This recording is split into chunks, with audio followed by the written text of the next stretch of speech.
నమస్కారం.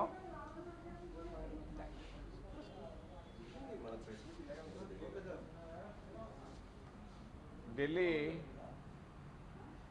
ప్రెస్ ముందుకు రావడానికి కారణం 3 విషయాలు. ఆంధ్రప్రదేశ్ రాష్ట్రంలో అత్యాచారాలు ఎక్కువైపోతున్నాయి. ముఖ్యంగా గిరిజనులు, ఎస్సీలు, మహిళల పైన. అరకులో గిరిజనులు పురుషాంగాలు కోస్తున్నారు. అరకులో గిరిజనుల పురుషాంగాలు కోస్తున్నారు. గిరిజనుల పురుషాంగాలు ఎందుకు కోస్తున్నారు? వాళ్ళు ఉన్నటువంటి ప్రదేశాల్లో ఖనిజాలు ఉన్నాయి. వాళ్ళు వెళితే ఆ ఖనిజ సంపదను తీసుకునేదాని కొరగా కొంతమంది దౌర్జన్యకారులు అక్కడ ఉన్నటువంటి మహిళల ముందే పురుషాంగాలు కోస్తున్నారు మగాళ్ళు. రెండవది, తెనాలిలో దళితుల పైన పోలీసులే అత్యాచారాలు చేస్తున్నారు. ఈ మధ్య మీరు చూశారు. మరి హరిజన యువకుల్ని భూమిపైన పండేసి కాళ్ళు చేతులు ఇరగ్గొడుతున్నారు. మీకు తెలుసు, హ్యూమన్ రైట్స్ కమిషన్ కూడా అది వచ్చింది.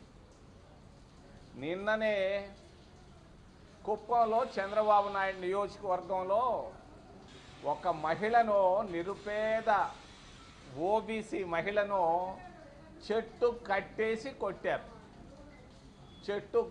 కొట్టారు. ఇంతకంటే ఏం చెప్పాలి? ఆంధ్రప్రదేశ్ ముఖ చిత్రం బాగాలేదు. ఆంధ్రప్రదేశ్ అప్పుల్లో ఉన్నారు అందరూ. 10 రూపాయల వడ్డీకి అప్పులు తీసుకొని కాలం గడుపుతూ ఉన్నారు. 10 రూపాయల వడ్డీ అంటే తెలీదు. బ్యాంకు వడ్డీ కంటే 10 రెట్లు ఎక్కువ వడ్డీ తీసుకొని కట్టలేక కష్టాల్లో, కన్నీళ్లతో, ఆకలితో, అప్పుల్లో సతమతం అవుతున్నటువంటి ఆంధ్రప్రదేశ్ ప్రజల పరిస్థితి బాగా లేదు. మీరు అనుకోవచ్చు, ఆయన అమ్మఒడి ఇచ్చాడు, అమ్మఒడి వల్ల ఏదో లాభం వచ్చింది. ఏమీ లేదు. ప్రజల్లో విపరీతమైన అసంతృప్తి మొదలైపోయింది. వ్యతిరేకత అని నేను చెప్పను, కానీ విపరీతమైన అసంతృప్తి ఆంధ్రప్రదేశ్లో రాష్ట్ర ప్రభుత్వం పైన ఉంది. ఇది వాస్తవం. రెండవది, ఆయన మాట్లాడుతున్నాడు దేవతల రాజధాని అమరావతి అని. తప్పది. అది ఊరకే గుంటూరు అనేది, గుంటూరులో ఆయనకు బంధువులు ఎక్కువ, బంధు ప్రీతి ఎక్కువైంది ముఖ్యమంత్రి గారికి. ఆ బంధువులను కోటీశ్వరులు చేసేదాని కొరగా కృష్ణానది తీరంలో ఒక పెద్ద రాజధాని కట్టాలనుకుంటున్నాడు. అది సాధ్యం కాదు. 26 జిల్లాల్లో దాదాపు 20 జిల్లాల్లో దానిపైన అసంతృప్తి ఉంది, వ్యతిరేకత ఉంది. ఎవరు ఇష్టపడటం లేదు. ఒక బిల్డింగ్ కట్టాలంటే 10 అంతల ఖర్చు ఎక్కువ అవుతూ ఉంది. 3 అంత మట్టి తీస్తే నీళ్ళు వస్తున్నాయి. ఆయన 50 అంతస్తుల బిల్డింగులు కట్టాలనుకుంటున్నాడు, సెక్రటేరియట్ని. మరి దీన్ని నేను ఆలోచించమని నేను చంద్రబాబు నాయుడు గారికి మీ ద్వారా సున్నితంగా తెలియజేస్తున్నాను ఢిల్లీ నుంచి. మరి చివరిలో ఆయన ఈ మధ్య కొత్త మాటలు చెప్తున్నాడు. P4 అంటున్నాడు, పేదరికాన్ని తీసేస్తాను మరి రాబోయే 4 సంవత్సరాల్లో. ఆయన సొంత నియోజకవర్గం కుప్పంలో కూటికి లేక ఇబ్బందులు పడుతున్నారు. 3 పూటల్లో ఒక్క పూట కూడా భోంచేయటం లేదు. 30 సంవత్సరాల్లో నీ సొంత నియోజకవర్గం కుప్పంలో చేయలేంది రాబోయే 4 సంవత్సరాల్లో ఆంధ్రప్రదేశ్లో నువ్వు చేయబోయేది ఏందయ్యా? ఆయన ఇంకొక కొత్త మాట తీసుకొని వచ్చాడు, జీరో కరప్షన్. ప్రతి తహసీల్దార్ ఆఫీసులో డబ్బులు తీసుకుంటున్నారు, ప్రతి పోలీస్ స్టేషన్లో డబ్బులు తీసుకుంటున్నారు. దాదాపు 150 మంది ఎమ్మెల్యేలుంటే 10% తప్పించి మిగిలిన వాళ్ళంతా డబ్బుకు మలుకున్నారు. అందరూ ఎమ్మెల్యేలు, మంత్రులు దాదాపుగా కరప్షన్లో ఉన్నారు. ఇంకేంది ఆడ జీరో కరప్షను? ఫుల్ కరప్షన్లో ఉంది ఆంధ్రప్రదేశ్ రాష్ట్రం. పరిస్థితులు బాగా లేవు. చంద్రబాబు నాయుడు ఒక్క సంవత్సరం లోపలనే ఈ విధంగా పతనం అవుతాడని నేను అనుకోలేదు. దాన్ని మేము సమర్థించలేము. కాంగ్రెస్ పార్టీ తరఫున దళితులపైన జరిగే అత్యాచారాలు, గిరిజనులపైన జరిగేటువంటి అత్యాచారాలు, మహిళలపైన జరిగే అత్యాచారాలు మేము ఖండిస్తూ జాగ్రత్త పడాల్సిన అవసరం ఉందని చెప్పి నేను తెలియజేస్తూ ఏదైనా ప్రశ్నలు ఉంటే అడగమని మిమ్మల్ని చేతులెత్తి ప్రార్థిస్తున్నాను.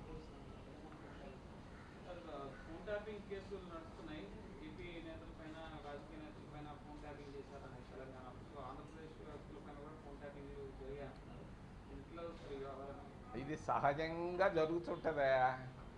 ఏది రాజకీయాల్లో కొంచెం యాక్టివ్గా ఉండేవాళ్ళు ప్రతి ఫోన్ని ఏదో ఒక రకంగా సిఐడిల ద్వారా కానీ గూఢచారుల ద్వారా కానీ ఏదో ఒక విధంగా తెలుసుకుంటుంటారు.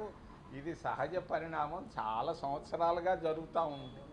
ఇదేమి నేనేం కొత్తగా అనుకోవటం లేదు. దీనిపైన ఏదో కేసులు పెట్టుకోవచ్చు, రావచ్చు, పోవచ్చు, కానీ ఇది పెద్ద కొత్త విషయం ఏం కాదు, జరుగుతూ ఉంది. కరెక్ట్గా తప్పే, చట్టానికి వ్యతిరేకం, దాన్ని ఖండిస్తున్నా.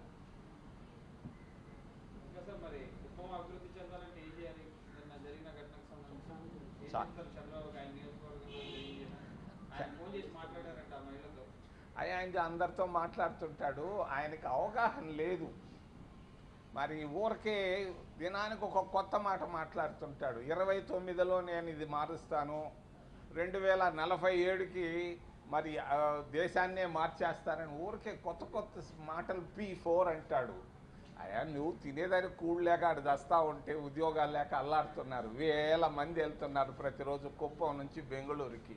ఆయన సొంత నియోజకవర్గంలోనే పేదరికాన్ని, నిరుద్యోగాన్ని తొలగించలేనటువంటి ఆయన అత్యాచారాలు తొలగించిన మహిళని ఏం కొట్టారు? ఒక ఓబీసీ మహిళ, ఆమె చేసిన పాపమేంది? మరి ఈ పరిస్థితుల్లో ఉంది ఆంధ్రప్రదేశ్ రాష్ట్రం. ఆయన ఆశించినట్టుగా లేదు, చాలా వ్యతిరేకత మొదలైంది ఆంధ్రప్రదేశ్లో. ఆయన అనుకుంటున్నాడు ఆయన చూసి ఓట్లేశారని. పాపం కాదు, ఆయన చూసి ఎవరు ఓట్లేయలేదు. 1 సంవత్సరం క్రితం జగన్మోహన్ రెడ్డిని చూసి భయపడి ఆయన కేశారు. అయ్యా మన భూములు పోతాయేమో అని ఆయన కేశారు తప్ప, అంతేగాని చంద్రబాబు నాయుడు ఆయన ఏదో చేస్తాడని అనుకోలేదు. ఆయన చేయలేకపోతున్నాడు, విఫలమవుతున్నాడు. అయ్యా మీరు అడుగుతున్నారు.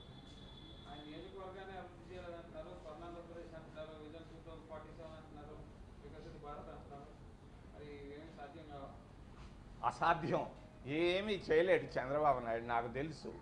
మరి వచ్చినటువంటి అభివృద్ధి కార్యక్రమాలు ప్రతి దాన్ని ఆపేస్తున్నాడు. తిరుపతి చుట్టుపక్కల ఉన్నటువంటి అభివృద్ధి కార్యక్రమాలు, దుగరాజపట్టణ ఓడరేవుని జాబు రాసి ఆపాడు, లక్షల మందికి ఉద్యోగాలు వచ్చేదాన్ని. మనవరం బెల్ ఫ్యాక్టరీని పట్టించుకోలేదు. మా కాంగ్రెస్ ప్రభుత్వం వేసినటువంటి పునాది రాయి వేసినటువంటి దాన్ని ఆయన ఏం పట్టించుకోవటం లేదు. ఊరికే మాటలు చెప్పుకుంటూ. ఈ మధ్యకాలంలో నేను ఒకటి గమనిస్తున్నాను, చంద్రబాబు నాయుడు బంధు ప్రీతి బాగా ఎక్కువైంది. ఆయన ఈ మధ్య బంధు ప్రీతి బాగా ఎక్కువైంది. అది తప్ప ఆయనలో ఏమీ పెద్ద మార్పు ఏమి లేదు. ఆ పాత చంద్రబాబు నాయుడు గారి. థ్యాంక్స్ అయ్యా, నమస్తే.